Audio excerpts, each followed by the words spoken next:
Hey everybody, Dr. Bob with another Ask Dr. Bob, and tonight we have several questions that I know will make a difference in each and every one of your lives, and I appreciate you watching these and passing them on. A variety of questions tonight that I think are quite fascinating. We had an individual that has been watching a lot of programs on breast cancer. At one point, statistically, there were more women that had breast cancer between the ages of 65 and 80. And this individual said now 1 in 8 women in their 20s and 30s have breast cancer. And I know that statistics sometimes are a little bit older, and when they talked about and I read the same statistic about 65 to 80-year-olds, but I know that there are younger women today that have it.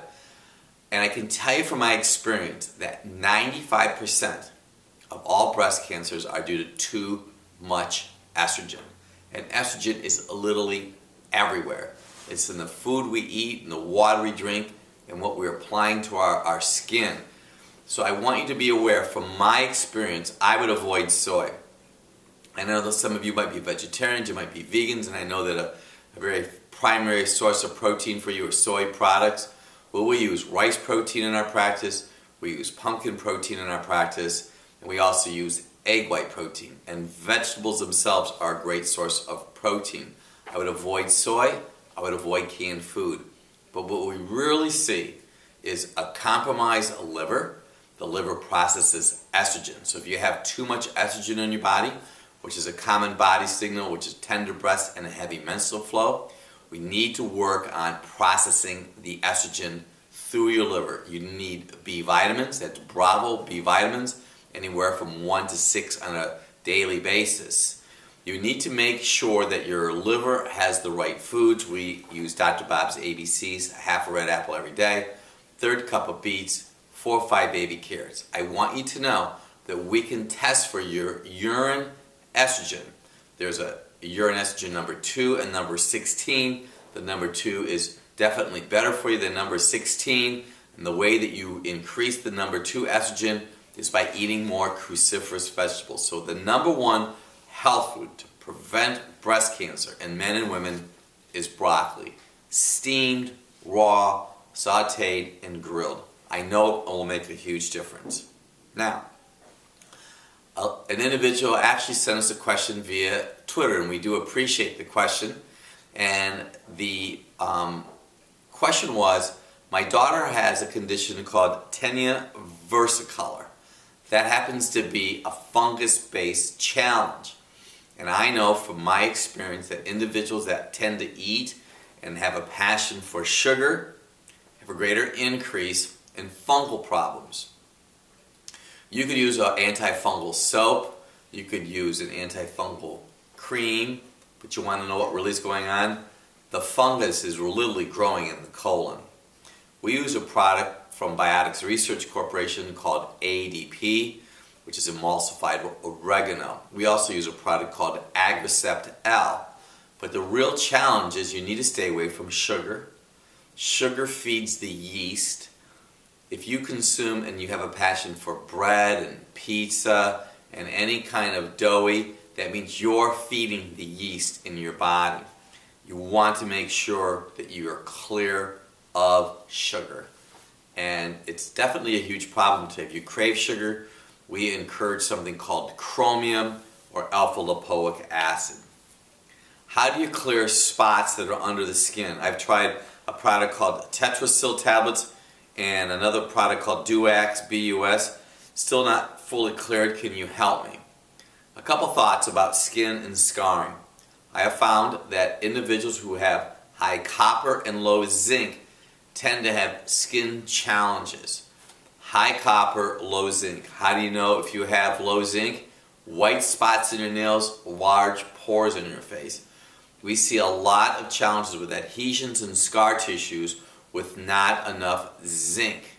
Zinc is depleted by wheat, soy, and sugar. That'll deplete zinc. We actually have something called the zinc taste test. It's available at one of our websites, druglessdoctor.com. You can order the zinc taste test. You take a capful or 2, put it in a container and put it in your mouth and swish around for 10 or 15 seconds. If you don't taste the zinc, which is quite common today, you could have a zinc deficiency, which is a leading challenge for any kind of skin problem. Someone wants to know what the best alkaline foods are to combat a high acid system. What we have found is any vegetable is great alkalizer.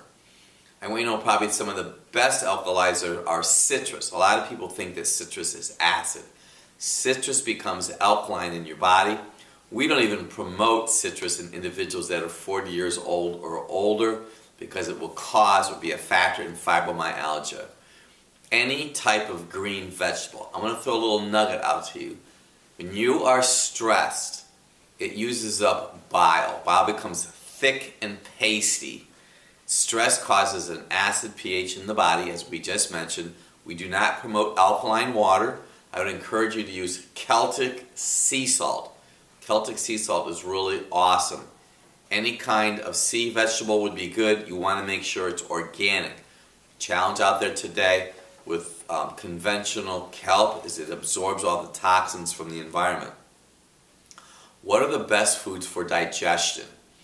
I have found from experience that radishes, which are bitter herbs, promote digestion.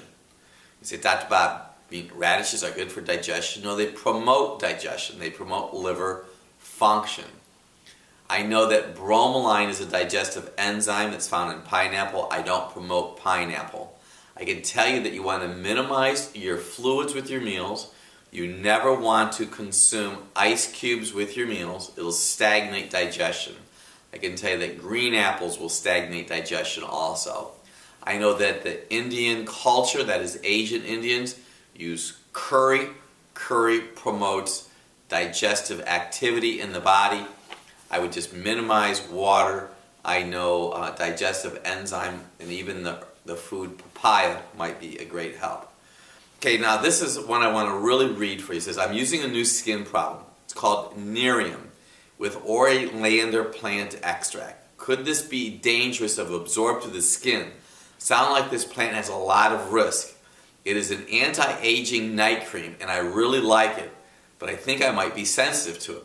But I'm going to tell you what, if you're putting a chemical on your skin, and I've read some information about nightshades, it really can cause inflammation in the body. But I did some of my own research on oleander. It's a poisonous evergreen shrub or small tree identified with fragrant white, red, pink, or purple flowers and long, slender, leathery leaves which grow in pairs opposite each other. It grows in a mild climate or as an indoor plant. The active ingredients are extracted from these leaves, but all parts of the plant are poisonous. Now, you know, I am not a dermatologist and I am not a chemist. I just read and we talk to our patients. I think if there was a plant that was poisonous, I wouldn't put it on my body. If you have a skin challenge, go back to what I just said, you need zinc. If you have a zinc deficiency, so I know that if you eat wheat products, you're going to have a deficiency in zinc, you're going to have large pores on your face. I also know the number one cause of skin problems is compromised liver function. Eat half of an apple every day, third cup of beets, 4 or 5 baby carrots. I know eating carrots or 1 medium carrot. If you eat carrots on a regular basis, your skin is going to be spectacular. You only want to put organic products on your skin. Last question. What natural remedies might work to reduce heavy menstruation in a 28-year-old? Well, I'm going to give you the answer for any age. When you have heavy menses is always caused by compromised liver function and too much estrogen. Any age, whether it be 12 years old or 45 years old. We just had a 43-year-old lady come into the office and she had ablation, which means they cauterized her uterus. Half a red apple every day, third cup of beets, 1 medium carrot. You may want to consume Livatrit, which is an herb that we use. It's a product that we use for optimal liver function. The castor oil pack. B vitamins are very, very important. Milk thistle is important. Dandelion root is important. You may want to obtain Dr. Bob's Drugless Guide to Balancing Female Hormones. A lot of detail in there. And finally, Dr. Bob's Drugless Guide to Detoxification. Thank you once again for joining me on Ask Dr. Bob. Please pass this information on. I know it'll make a huge difference in someone's life. Thank you.